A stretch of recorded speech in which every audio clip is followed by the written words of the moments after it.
Good morning बच्चों। आज मैं आपको चैप्टर 16 पढ़ाऊंगी। 16 पार्ट 15 को मैं अभी छोड़ दी हूँ क्योंकि हम सजीव वाला सब पढ़ रहे थे, इसलिए सजीव वाला ही आपको मैं पहले पढ़ा दूंगी। ठीक है, तो आज हम लोग पढ़ेंगे सजीवों में नियंत्रण एवं समन्वय।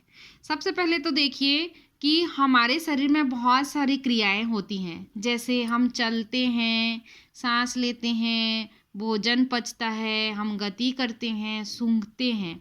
तो इन सब में तालमेल बनाने की आवश्यकता है ना। हम किसी भी चीज़ को, हम सांस लेते हैं तो लेते थोड़े रहते हैं, कुछ देर लेने के बाद फिर छोड़ देते हैं। ठीक है, सूंघते हैं तो सूंघते ही नहीं रहते हैं, सूंघने के बाद उसकी जो खुशबू है अंदर तक लेने के बाद हमारे मुंह में कुछ होता है, पानी वानी भी आता है ना।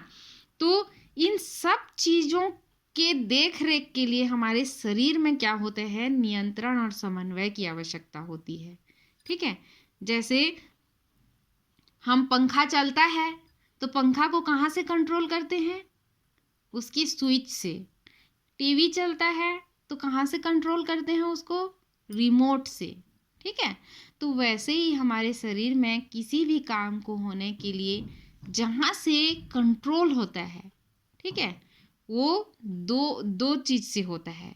ठीक है, हमारे शरीर में जो भी हम काम करते हैं उसका कंट्रोल हमारे तंत्रिका तंत्र द्वारा होता है और रासायनिक पदार्थों द्वारा होता है। ठीक है, यहाँ पे देखिए हमारे शरीर के तंत्रिका तंत्र के 4 भाग होते हैं। एक होता है मस्तिष्क, एक होता है मेरुरज्जु, एक होता है तंत्रिकाएं और एक होता है संवेदी अंग।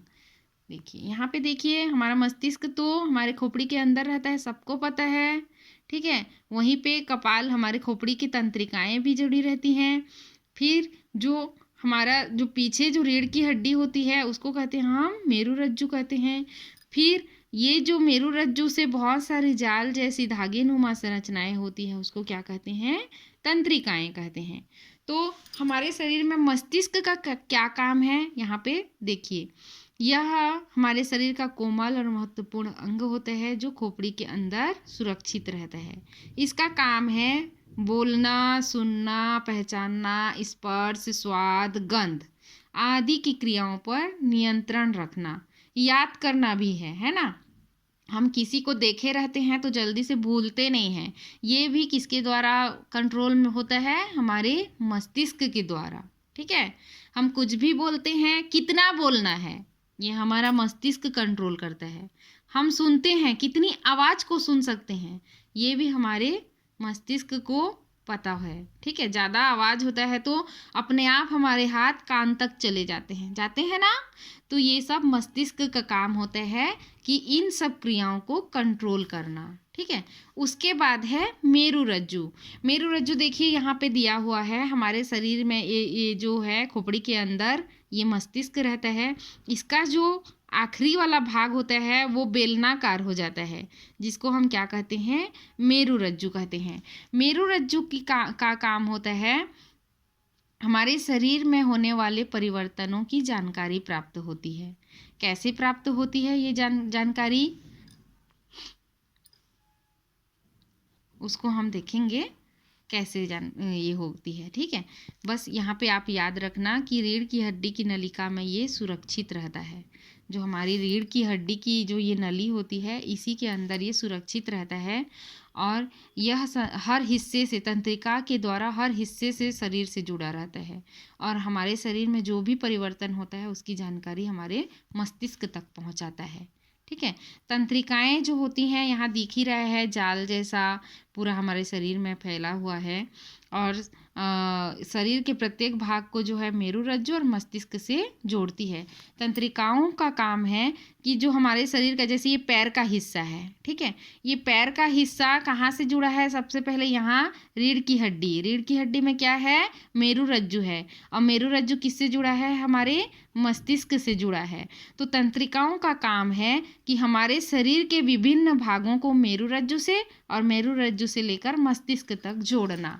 ठीक है, अब मेरुरज्जु तंत्रिका जो है 2 प्रकार की होती है, एक होता है संवेदी तंत्रिका और एक होता है प्रेरक तंत्रिका। संवेदी तंत्रिका किसे कहेंगे, जो सूचना को ले जाते हैं, और प्रेरक तंत्रिका जो सूचना के अनुसार काम करने के लिए बोलते हैं। उदाहरण के लिए आप लोग बोलना देखना, थोड़ा सा याद करना। जैसे हम किसी गर्म चीज़ को ऐसे छूते हैं तो छूने का एहसास किससे होगा? संवेदी तंत्रिका से। अब जैसे ही छुए, गर्म लगी, हमारा हाथ हट जाता है। हटने का काम कौन करेगा? प्रेरक तंत्रिका। वहाँ पे दो चीज़ काम करती है। पहले छूने से जो गर्म लगती है वो आदेश मस्तिष्क तक जाना, और मस्तिष्क फिर हमको क्या बोलता है? नहीं, वहाँ से हाथ हटाना है, ये चीज़ गर्म है। तो वो काम कौन करेगा? प्रेरक तंत्रिका। ठीक है, समझ में आया?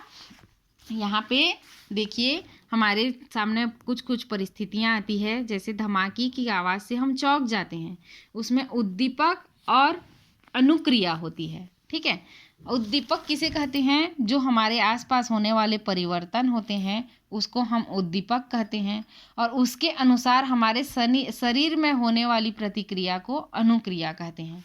जैसे धमाके की आवाज़ आती है तो हम चौंक जाते हैं, तो आवाज़ जो है क्या है? उद्दीपक है, और चौंकना क्या है? अनुक्रिया है। परीक्षा के नज़दीक आने पर घबराहट होना, उद्दीपक क्या है? परीक्षा का आना, और घबराहट क्या है? अनुक्रिया। परीक्षा का नाम सुनते ही हमारे मन में घबराहट आती है।